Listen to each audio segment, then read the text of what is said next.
दोस्तों, अक्सर आपने देखा होगा कि भारत देश के प्रधानमंत्री के खिलाफ लोग कुछ न कुछ बोलते ही रहते हैं। नेता से लेकर राजनेता तक सब उनके पीछे बोलते नजर आते हैं। बेरोजगारी से लेकर गरीबी जैसी समस्या को लेकर लोग उनके ऊपर तंज भी कसते हैं, जो हमेशा सुर्खियां बटोरे रहता है। लेकिन आज हम आपको एक ऐसे बयान देने वाले से रूबरू करवाने वाले हैं जिनके स्टेटमेंट ने सबको हिला कर रख दिया है। तो चलिए वीडियो में आगे बढ़ते हैं और जानते हैं आखिर क्या है चौंकाने वाला बयान और कौन है वो शख्स जिन्होंने बयान दिया। कहीं वो नरेंद्र मोदी के दुश्मन तो नहीं? सब जानेंगे इस वीडियो में, लेकिन चैनल पर अगर आप नए हैं तो चैनल को सब्सक्राइब करना ना भूलें और बेल आइकन जरूर प्रेस करें ताकि आपको सारे अपडेट्स मिलते रहें। हम बात कर रहे हैं बयानबाजी की जो नरेंद्र मोदी के खिलाफ हुई। तो आपको बता दें, अमेरिकी अरबपति जॉर्ज सोरोस ने साफ साफ बोला है कि नरेंद्र मोदी के भारतीय उद्योगपति गौतम अडानी से मधुर संबंध है, यानी बहुत अच्छे और गहरे संबंध है। उन्होंने प्रधानमंत्री मोदी पर निशाना साधते हुए उन पर क्रोनी कैपिटलिज्म को बढ़ावा देने का आरोप लगाया। क्रोनिक कैपिटलिज्म का मतलब होता है ऐसी पूंजीवादी अर्थव्यवस्था, यानी कि कैपिटलिस्ट इकोनॉमी, जिसमें एक बिजनेस की सफलता बाजार की शक्तियों के द्वारा नहीं बल्कि राजनीतिक वर्ग और व्यापारी वर्ग के बीच साठ-गांठ पर निर्भर करती है। इसमें सरकार ऐसी नीतियां बनाती है जिसमें एक विशेष वर्ग को लाभ होता है और ये लाभ कमाने वाला वर्ग भी सरकार को कुछ लाभ ट्रांसफर करता रहता है। सोरोस ने टिप्पणी जर्मनी में म्यूनिक सिक्योरिटी कॉन्फ्रेंस से पहले यूनिवर्सिटी ऑफ टेक्निकल म्यूनिक में एक कार्यक्रम को संबोधित करते हुए की। उन्होंने पीएम मोदी पर आरोप लगाया और अडानी विवाद पर उन्होंने कहा कि अडानी एंटरप्राइजेज ने शेयर बाजार में धन जुटाने की कोशिश की, लेकिन वो असफल रहा। उनका स्टॉक रेत के महल की तरह ढह गया है। कौन है जॉर्ज सोरोस? जॉर्ज सोरोस का जन्म हंगरी में 2 अगस्त 1930 में हुआ था। वो 17 साल के थे जब वो इंग्लैंड में अध्ययन करने के लिए चले गए। 1952 में उन्होंने लंदन स्कूल ऑफ इकोनॉमिक्स में ग्रेजुएशन किया। ग्रेजुएशन की पढ़ाई के बाद सोरोस ने लंदन के बैंक में काम शुरू कर दिया। 4 साल बाद वो एक इन्वेस्टमेंट एनालिस्ट और 3 अलग अलग न्यूयॉर्क आधारित निवेश कंपनियों में एक प्रबंधक यानी मैनेजर के रूप में काम करने के लिए संयुक्त राज्य अमेरिका के लिए चले गए। मार्च 1944 में सोरोस जब 13 साल के थे तब नाजी जर्मनी ने हंगरी पर सैन्य नियंत्रण यानी मिलिट्री कंट्रोल कर लिया। सोरोस यहूदी परिषद यानी कि ज्यूइश काउंसिल के लिए काम किया करते थे। सोरोस फंड मैनेजमेंट के संस्थापक हैं।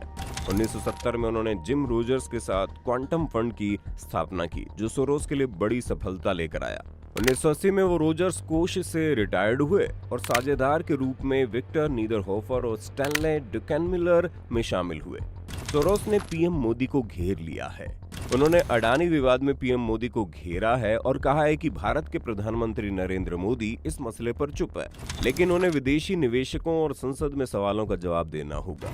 बता दें, सोरोस पहले भी पीएम मोदी पर निशाना साध चुके हैं। उन्होंने भारत में नागरिकता संशोधन कानून और कश्मीर से आर्टिकल 370 को हटाने का विरोध किया था। पीएम मोदी पर आरोप। सोरोस ने पीएम मोदी पर क्रोनी कैपिटलिज्म को बढ़ावा देने का आरोप लगाया है। सोरोस ने दावा किया है कि पीएम मोदी भारत को हिंदू राष्ट्र बनाने की कोशिश कर रहे हैं। उन्होंने कहा कि राष्ट्रवाद अब बहुत आगे निकल गया है।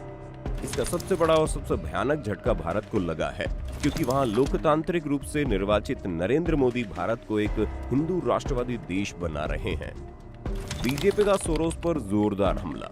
केंद्रीय मंत्री स्मृति ईरानी ने कहा कि बैंक ऑफ इंग्लैंड को बर्बाद करने वाला व्यक्ति जो आर्थिक युद्ध अपराधी घोषित है, भारतीय लोकतंत्र को तोड़ने का सपना देख रहा है। उन्होंने ये भी कहा कि जॉर्ज सोरोस कई देशों के खिलाफ शर्तें लगाते हैं और अब भारत की लोकतांत्रिक प्रक्रियाओं को बाधित करने की अपनी दुर्भावना जाहिर कर चुके हैं। स्मृति ईरानी जिस बैंक ऑफ इंग्लैंड को तोड़ने की जो बात कर रही है वो साल 1992 की घटना है। ब्रिटेन को वर्ष 1992 में ब्लैक वेडनेसडे का सामना करना पड़ा था, जिसमें सोरोस ने $1 अरब कमाया था। $1 अरब की फंडिंग की हुई घोषणा। स्मृति ईरानी ने कहा कि जॉर्ज सोरोस एक ऐसी सरकार चाहते हैं जो उनकी नापाक यानी अधर्मी योजनाओं को सफल बनाने के लिए उनकी जरूरतों के अनुसार काम करे।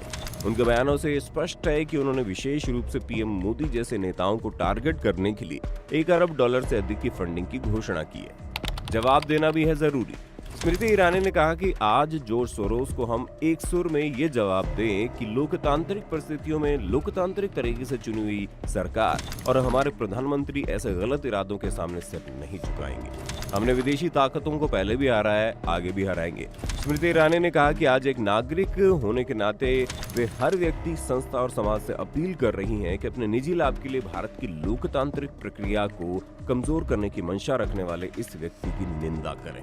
कांग्रेस ने भी सोरोस पर साधा निशाना। अब तो बीजेपी नहीं, कांग्रेस पार्टी ने भी जॉर्ज सोरोस के गौतम अडानी पर दिए गए बयान पर आपत्ति जताई है।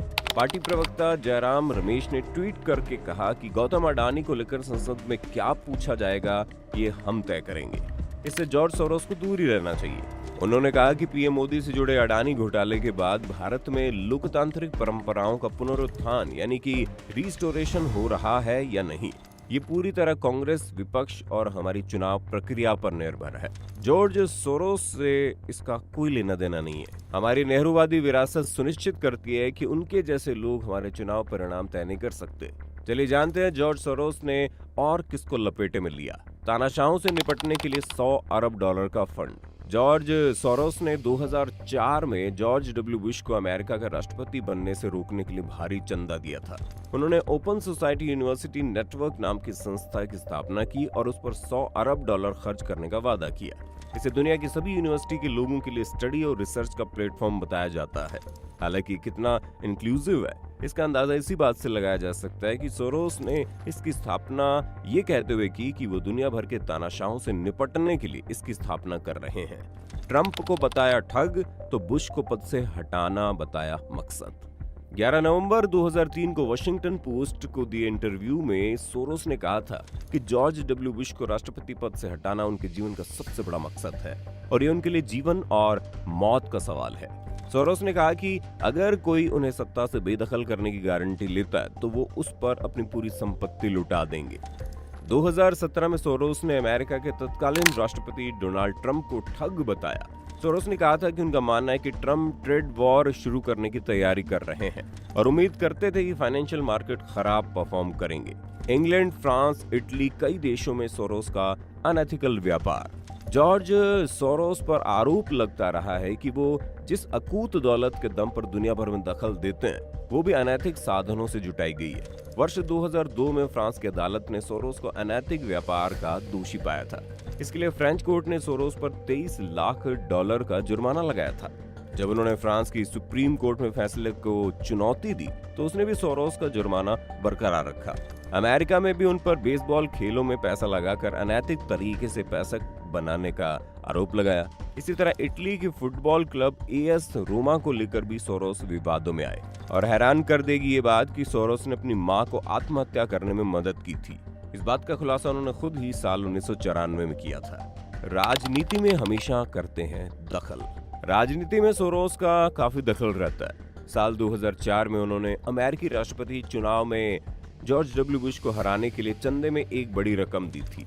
हाल ही में उन्होंने रूस के राष्ट्रपति व्लादिमीर पुतिन, चीन के राष्ट्रपति शी जिनपिंग और भारत के प्रधानमंत्री नरेंद्र मोदी को तानाशाह बताया। उन्होंने कहा कि ये तीनों नेता सत्ता में पकड़ बनाए रखने के लिए तानाशाही की ओर बढ़ने वाले नेता है। अब आप खुद देखिए कि दुनिया को बेवकूफ बनाने वाला शख्स भारत के लोकतंत्र में दखल देते हुए सही नहीं लग रहा है।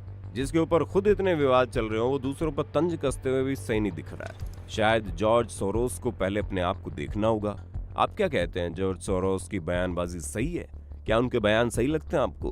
क्या उन्हें तगड़ा जवाब मिलना चाहिए? अपनी राय कमेंट सेक्शन में बताइए। वीडियो को लाइक करें, चैनल को सब्सक्राइब करना बिल्कुल ना भूलें।